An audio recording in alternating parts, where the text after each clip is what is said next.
Jesús les respondió diciendo: ha llegado la hora para que el Hijo del Hombre sea glorificado. Amén. Ha llegado la hora para que el Hijo del Hombre sea glorificado.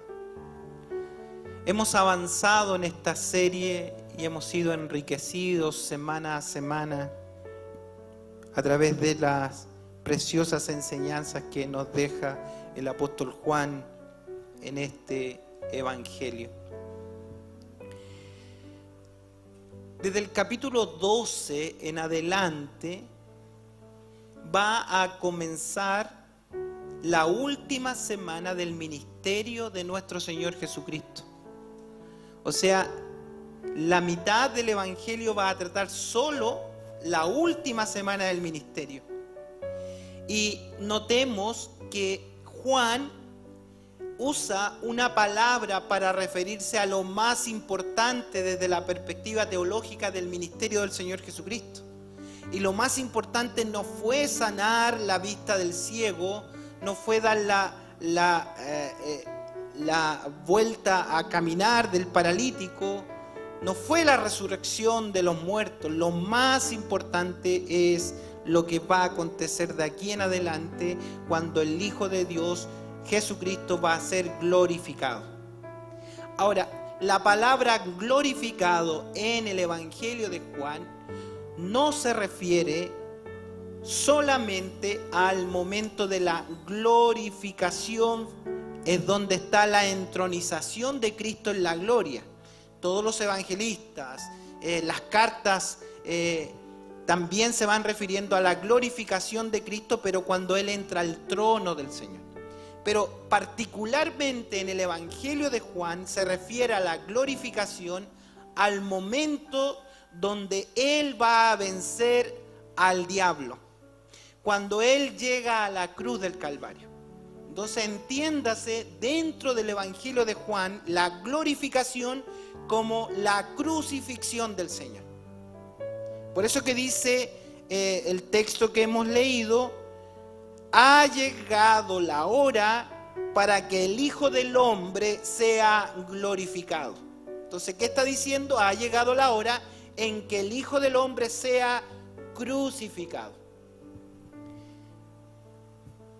En el capítulo 11 que revisamos la semana pasada, vimos el contraste que hay entre el poder de la muerte y el poder de la resurrección y la vida que Jesucristo trae. Ahora, notemos algo en el capítulo 11, versículo 4, que el Señor manifestó con respecto a la enfermedad de Lázaro y la posterior muerte de Lázaro. No lo traté la semana pasada porque lo quise guardar para esta ocasión.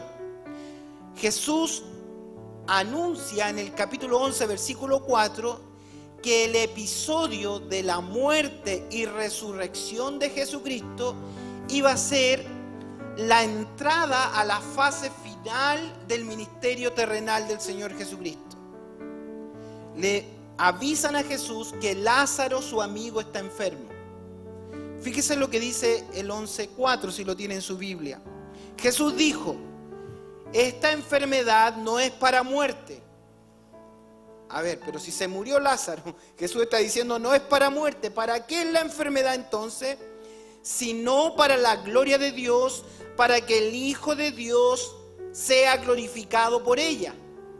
O sea, noten ahí que Jesucristo va a ser glorificado a través de la muerte de Lázaro.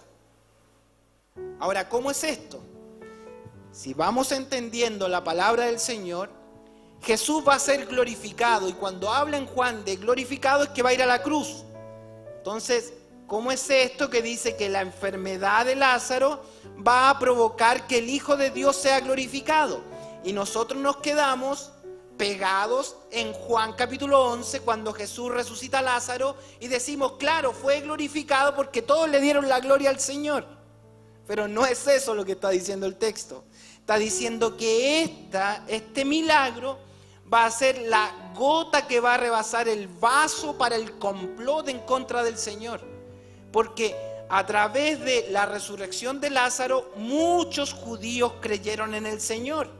La gente se agolpó en Jerusalén porque querían ver quién había resucitado a Lázaro. O sea, un milagro de resurrección hasta en nuestros días traería la televisión, la radio, los periódicos, Facebook, todo, porque es algo extraordinario. Imagínense en el tiempo del ministerio del Señor Jesucristo. Entonces, Él anunció que la muerte de Jesús la muerte y resurrección de Lázaro iba a servir para que el Hijo del Señor, el Hijo de Dios, fuese glorificado. Y los judíos van a tomar este episodio para perseguir con mayor grado a la gente. En el capítulo 12 se nos dice que la gente, los judíos, las autoridades judías están diciendo que ahora todo el mundo le sigue.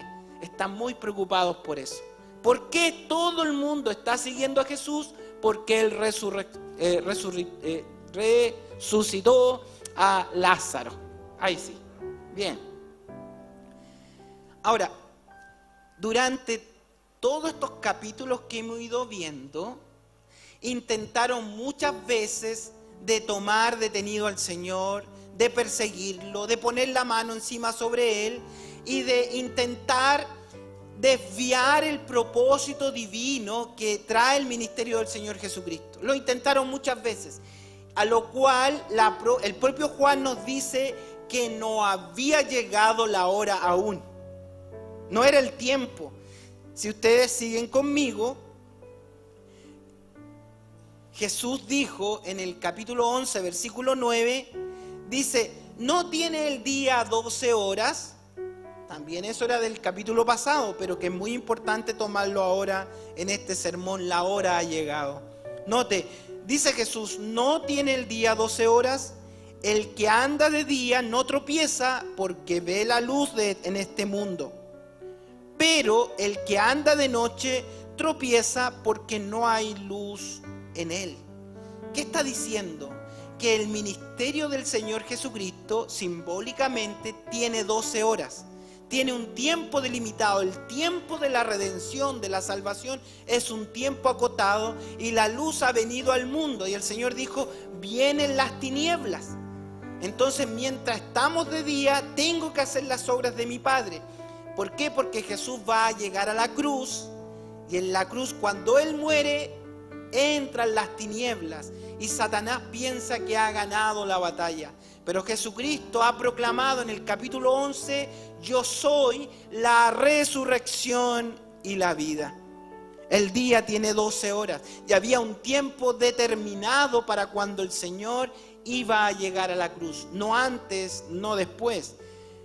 ¿Se recuerdan de Juan capítulo 2, versículo 4? Cuando hay una boda y la mamá de Jesús le dice, Señor, ya, pero haga el favor, ¿por qué no convierte? ¿Por qué no hace un milagro? Mire, el novio está preocupado y todo y le falta el vino. Y el Señor dice, Juan 2, 4, ¿qué tienes conmigo, mujer? Aún no ha venido mi hora. ¿Ve?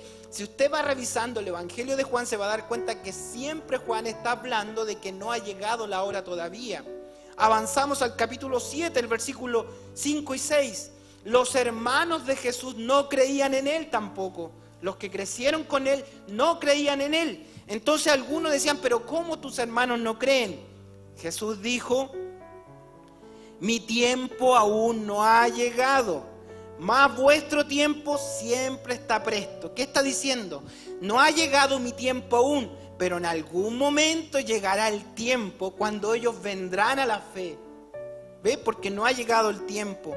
En el capítulo 7, versículo 30 dice, entonces procuraban prenderle, pero ninguno le echó mano porque aún no había llegado la hora.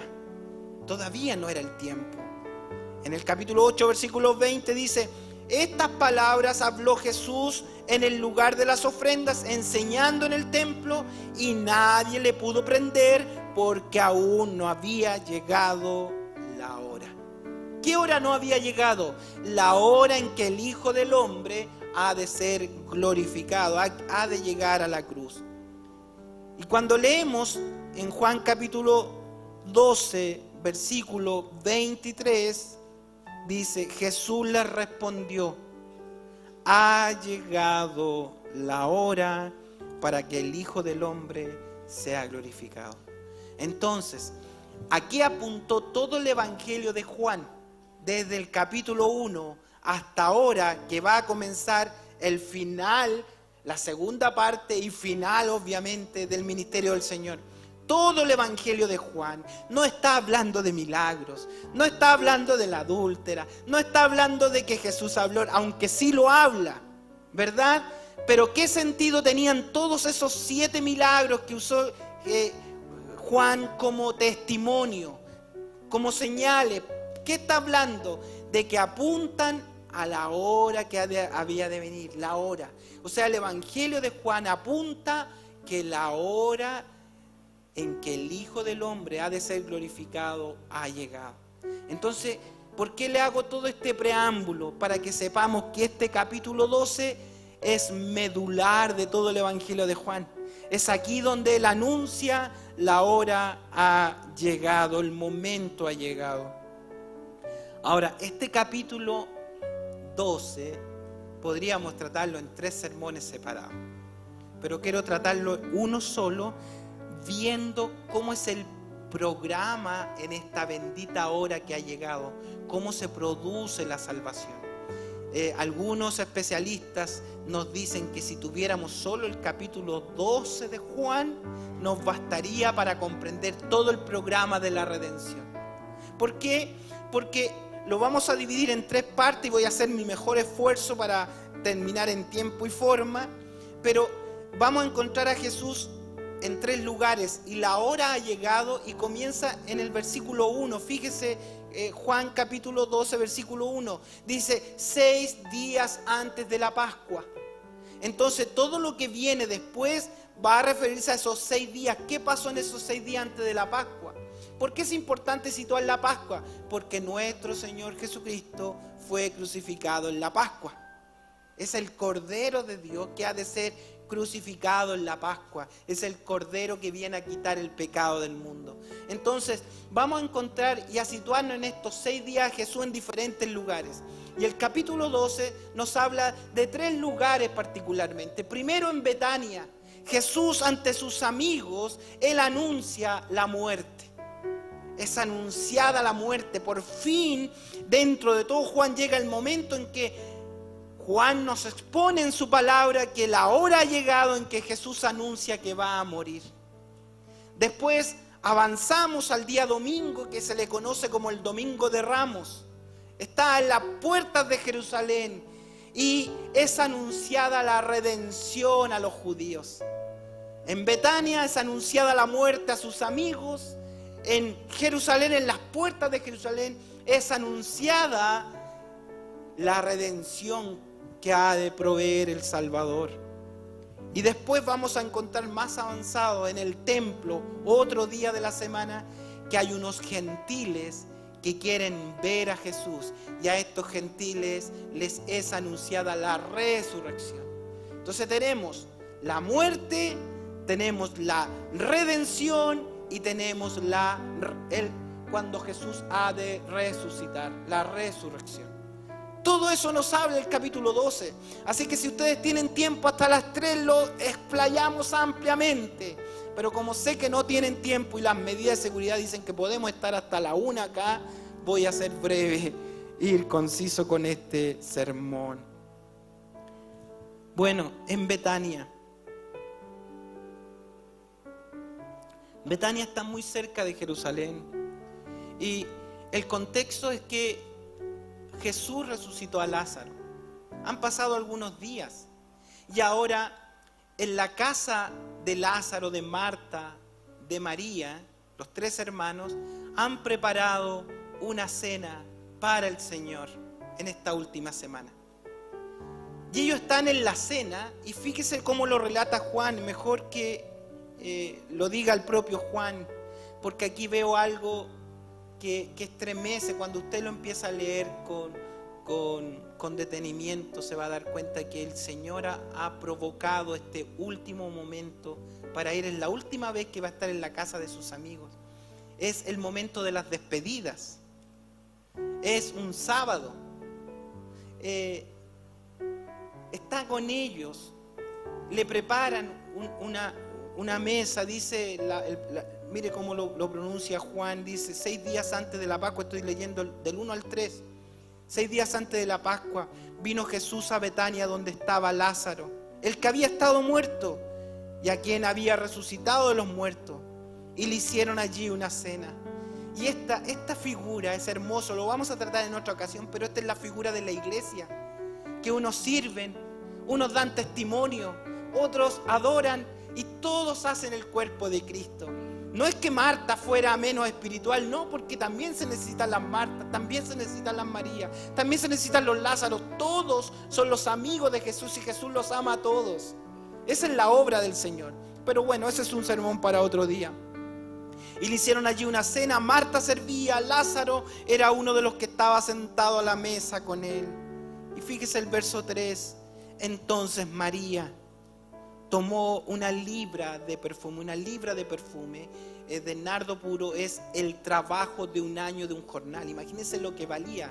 300.000 si lo llevamos al día de hoy. Por 12 son algo de 6.600.000. Imagínense lo que valía. O sea, qué perfume que valga 7 millones de pesos. ¡Wow! Y para ese tiempo era toda la fortuna que podía tener una persona. Se dice que tenían recursos ellos, pero una mujer que tenía 7 millones en perfume era bastante. Pero ella dice que tomó una libra de perfume de nardo puro, de mucho precio.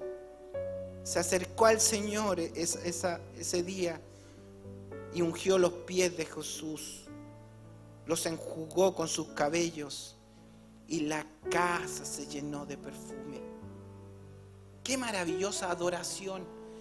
Pero no faltan los críticos en la adoración, aquellos que se desprenden de todo, porque ella podría haber hecho con una gotita de perfume bastaba y se hubiera llenado la habitación igual, porque era nardo puro. Con un poquito que le hubiera echado en el pelo, en los pies, donde hubiera sido suficiente, pero ella quebró el vaso de esos 8 millones, 7 millones de pesos, lo quebró.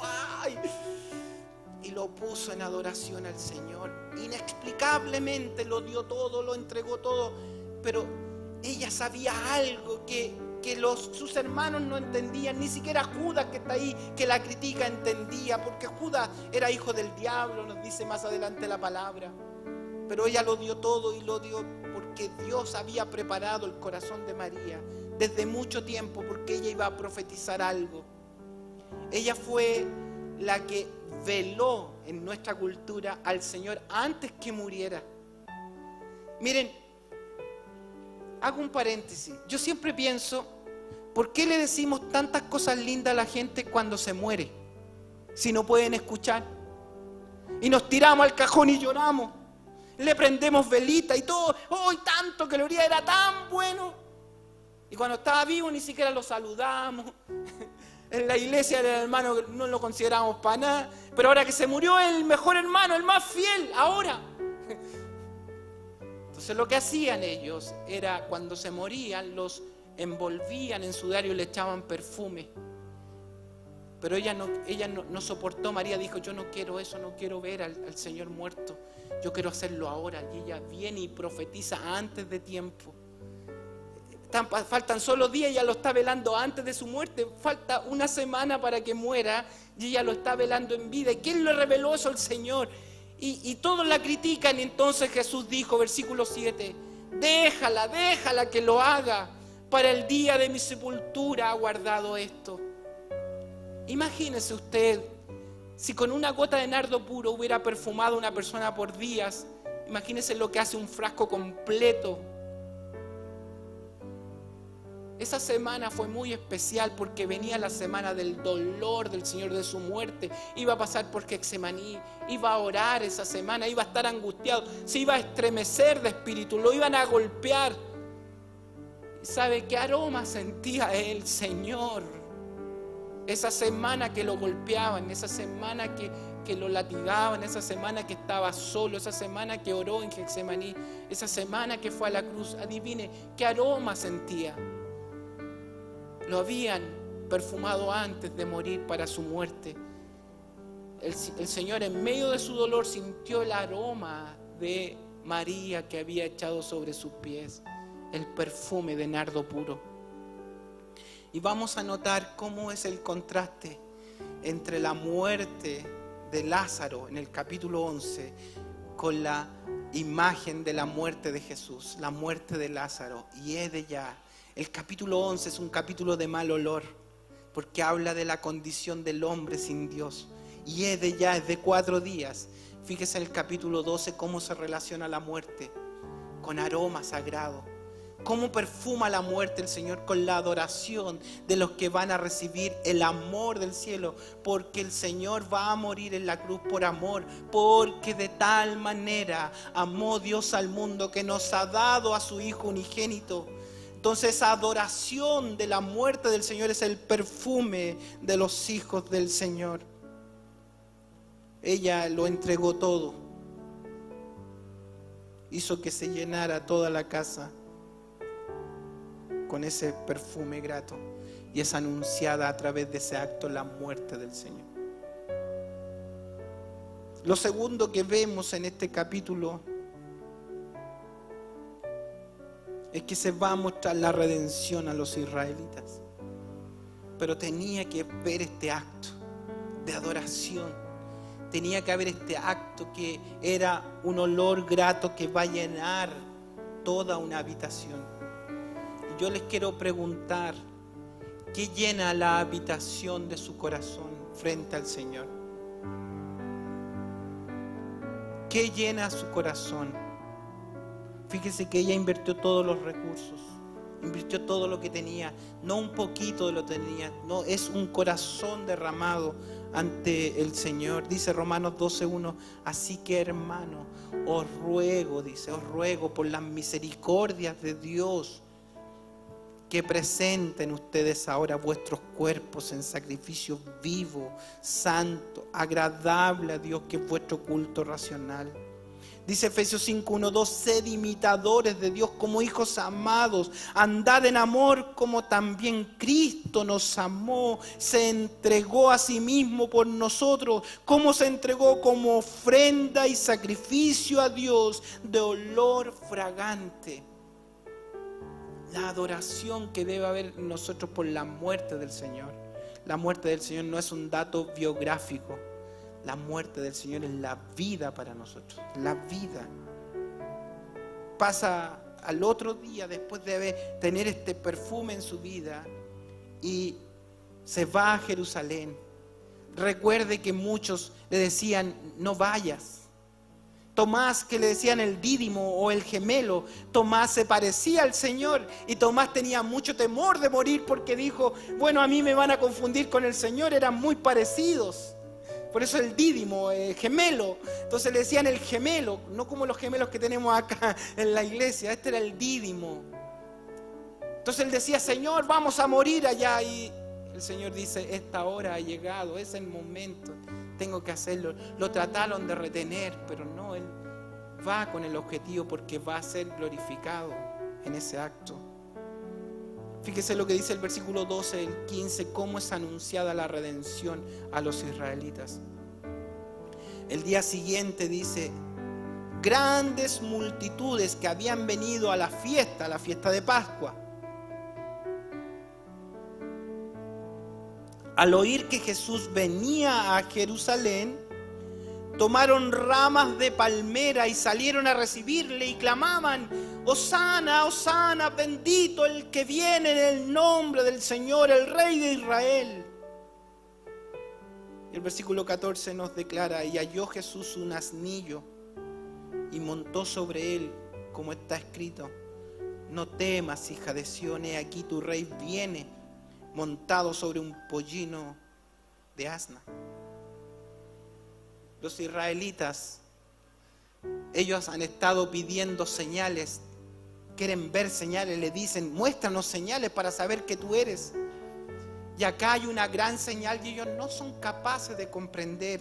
Ellos ven a Jesús, le dicen: sálvanos, Señor. Eso es Hosana, sálvanos, Señor, sálvanos. Y ellos están pensando, los israelitas, que aquel que tiene poder para resucitar a los muertos es capaz de vencer al imperio romano. Ellos ven que ha venido el rey. Viene el rey, por fin van a ser libertados del imperio romano, pero no entienden absolutamente nada. Pero el rey no viene en un caballo blanco como entraban los reyes, los generales. El Señor viene y toma un pollino de asna. ¿Por qué se llaman pollino? Porque son un burro recién nacido, se llama pollino. Es recién nacido. Se lo han quitado a la madre. En algunos dibujos aparece con la madre, con la burra al lado. Bueno, no sé, pero aquí dice que se montó en el pollino de asno.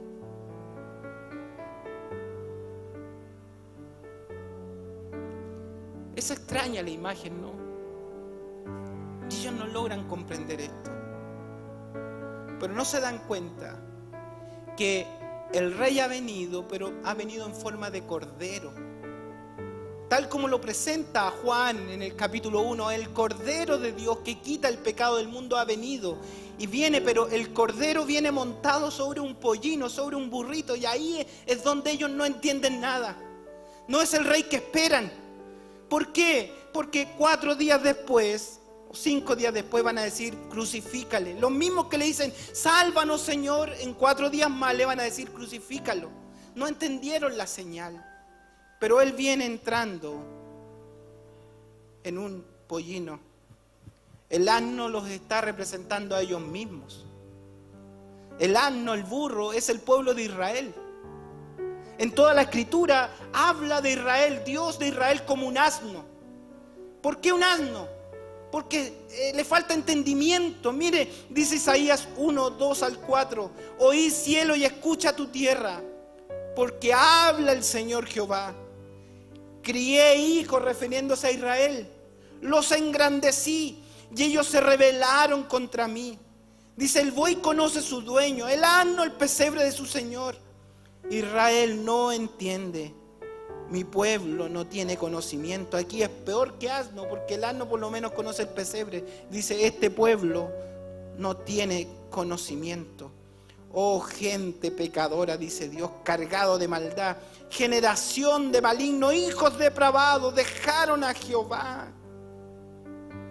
Oseas 8, 8 y 9 dice: devorado será Israel, pronto será entre las naciones como vasija que no se estima, porque ellos subieron a Siria, ellos se fueron y adoraron a los dioses asirios.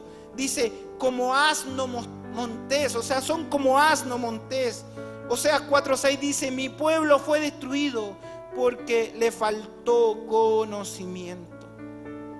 Entonces, la figura del asno que va montado el Señor Jesucristo, ese asno, ese pollino de asno, es Israel. Es Israel. El Señor ha traído su mensaje. Solo sus amigos logran ungir al Señor con perfume y lo adoran y están con Él. Pero el pueblo de Israel, a los suyos vino, los suyos no lo quieren. Quieren un rey a su pinta, pero Él viene montado en un pollino. Y para entender esta figura tenemos que leer la ley, porque esta figura está anunciada en la ley. Por eso Él se monta en un pollino. Éxodo 13, versículos 12 y 13 decía así: dedicarás a Jehová todo aquel que abriere matriz, y asimismo todo primer nacido de tus animales, los machos serán de Jehová. Fíjense: mas todo primogénito de asno redimirás con un cordero, y si no lo redimieres, lo matarás, le quebrarás su cerviz. ¿Qué pasaba? El asno no era un animal para el pueblo de Israel. Entonces, la única manera de que alguien que tenía un asno, un pollino de asna, lo quisieran mantener con vida para trabajar, es que tenían que matar un cordero en su lugar. Entonces, ¿qué hacía el israelita cuando quería conservar con vida al asno? tomaba al asno, lo llevaba, lo acostaba al asno, lo amarraba y encima de él ponía una ovejita. Y decía, este cordero redime este asno. Y le cortaba el cuello al corderito. Y la sangre del cordero manchaba al asno. El cordero moría y el asno podía vivir. Entonces, cuando el Señor viene montado en un asno, está anunciando la redención. Este pueblo que no lo quiere, el Señor viene montado sobre ellos porque Él es el Cordero, que unos días más va a ser crucificado en la cruz, que unos días más va a derramar su sangre sobre ellos. Está anunciando que Él va a redimir a Israel. Y así nos ha redimido a nosotros también. Nosotros no somos mejores que Israel. Nosotros no somos mejores, nuestros pensamientos no somos mejores. Pero el Cordero de Dios quita el pecado del mundo.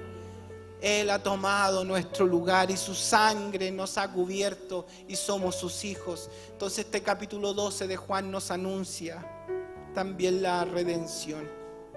Y finalmente, en este capítulo 12 se nos anuncia la resurrección, pero particularmente se le anuncia la resurrección, la nueva vida, el nuevo orden a los griegos. Es extraño esto. Los griegos son los gentiles. A los gentiles se les habla de resurrección. Los judíos querían ver señales, pero en este pasaje, en el 20-21, dice que los judíos no querían señales, ellos querían conocer a Jesús. Fíjese lo que dice Juan 12, 20, 21. Había ciertos griegos entre los que habían subido a adorar en la fiesta. Estos pues se acercaron a Felipe, que era de Betsaida de Galilea, y le rogaron diciendo, Señor, Señor, quisiéramos ver a Jesús. Quieren ver a Jesús. ¿Y por qué sucede esto? Jesús está en el templo y los gentiles se separaban de los judíos. Jesús era judío, entonces no se acercaban. Pero Felipe tenía esta doble nacionalidad, si lo quiere llamar así. Además se llamaba Felipe como griego. Entonces él puede estar entre los dos patios y él está entre los gentiles. Y le dicen, oye, nos gustaría ver a Jesús. Y él va donde Jesús y le dice, ¿sabe Jesús? Hay unos griegos, unos extranjeros que lo están buscando, quieren verlo. Y note lo que responde Jesús en el 24. De cierto os digo, que si el grano de trigo no cae en tierra y muere, queda solo. Pero si muere va a llevar mucho fruto. ¿Qué le está diciendo? No le está diciendo, bueno, que vengan, abracémonos. Hagamos un culto aquí, todos vengan, todos. No, dice, ellos van a ser producto de la resurrección. Porque el grano de trigo se refiere a él, debe ir a la tierra, debe morir. Y cuando él muera, va a levantar mucho fruto. Esa es la respuesta que le da. Dice a los griegos, sí me van a ver los gentiles, me van a ver todos. Porque el grano de tierra tiene que morir, pero va a levantar mucho fruto, o sea, va a resucitar. Juan 12, 31 y 32 dice, ahora es el juicio de este mundo, le dice. Esto es lo que le está respondiendo a los griegos, ¿vio? Ahora es el juicio de este mundo. Ahora el príncipe de este mundo va a ser echado fuera. Y yo, si fuere levantado de la tierra, a todos atraeré a mí mismo. A todos atraeré a mí mismo. Y en ese todos hemos entrado nosotros. Ha entrado usted, he entrado yo por las gracias del Señor. Esta semana, todo Israel en la fiesta de la Pascua va a empezar a cantar los salmos. Cantaban el Salmo 118, cantaban el Salmo 113, 14, 115, toda la semana. Y esta semana, mientras ellos están hablando y se prepara este final, fíjense, voy a leer algunas porciones del Salmo 118 para concluir, porque aquí se cierra todo lo que está vivenciando. Jesús ha sido ungido con perfume, su cuerpo sus cabellos, sus pies están perfumados de un nardo que aunque se bañe muchas veces no le va a salir el aroma ha quedado impregnado en él. Y es una adoración de una mujer que ha preparado su cuerpo para la sepultura. Jesús ha venido a Jerusalén, ha entrado, pero montado en un pollino. Pudo entrar en un caballo, pudo entrar caminando, pero entró en un pollino porque era un símbolo de redención, porque el Cordero ha de redimir al asno. Y ahora a los griegos les dice, es necesario que el grano vaya a la tierra que muera. Pero cuando éste resucite va a llevar mucho fruto, ustedes van a entrar. Y cuando yo sea levantado, a todo esto los atraeré hacia mí. Y ahí entra la promesa de la salvación. Fíjese lo que dice el Salmo 18, voy a leer algunos versos. La hora ha llegado. Y este es el centro de la Biblia, es el centro del corazón de Dios que está en la Biblia. El Salmo 118 está al centro de la palabra del Señor, que es el corazón de Dios. Y fíjese cómo se liga con lo que hemos leído esta mañana. Salmo 118, verso 8 dice, mejor es confiar en Jehová que confiar en el hombre. El versículo 14 dice, mi fortaleza y mi cántico es Jehová, porque Él me ha dado salvación. Dice el verso 15, voz de júbilo y de salvación hay en las tiendas de los justos, porque la diestra de Jehová hará proezas. Versículo 17 dice, no moriré, sino que viviré y contaré las obras de Jehová. Abridme las puertas de la justicia y entraré por ellas y alabaré a Jehová. Esta es la puerta de Jehová, por ella entrarán los justos. Ella es la puerta. Jesús en el capítulo 10 dice, yo soy la puerta. Esta es la puerta de Jehová, por ella entrarán los justos. Te alabaré porque me has oído y me fuiste por salvación. El 23 dice, de parte de Jehová es esto, y es cosa maravillosa a nuestros ojos, porque de Dios ha sido provista mi salvación. De Dios ha sido provisto el Cordero que me tiñe con sangre para redimirme. Versículo 25, entonces está el clamor. Oh Jehová, sálvanos ahora. Hosana, Jehová dice. Hosana, sálvanos ahora, te ruego, oh Jehová, que nos hagas prosperar ahora. Bendito el que viene en el nombre de Jehová. Jehová es Dios y nos ha dado luz. Mi Dios eres tú y te alabaré, Dios mío, te exaltaré. ¿Por qué? Porque Jehová es bueno, porque para siempre es su misericordia. Esta gracia nos ha llegado, pero es eterna. Él nos ha redimido. Es necesario que el Cristo tenga que morir para que Él nos pueda levantar. Él nos ha redimido con su sangre.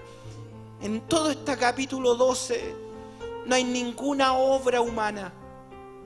En todo este capítulo 12 no hay ninguna obra religiosa.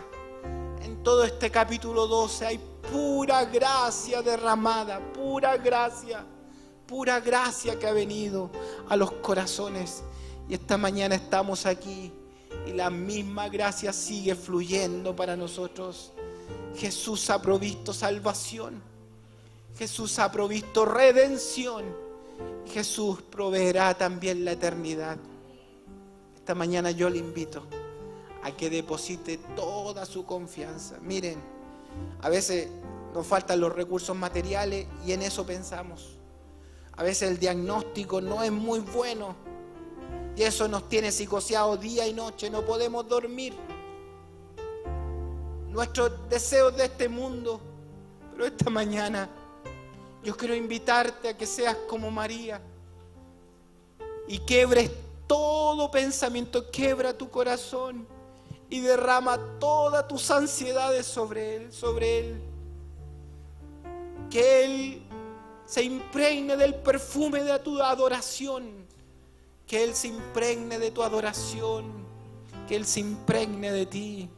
Derrámate sobre Él y Él hará.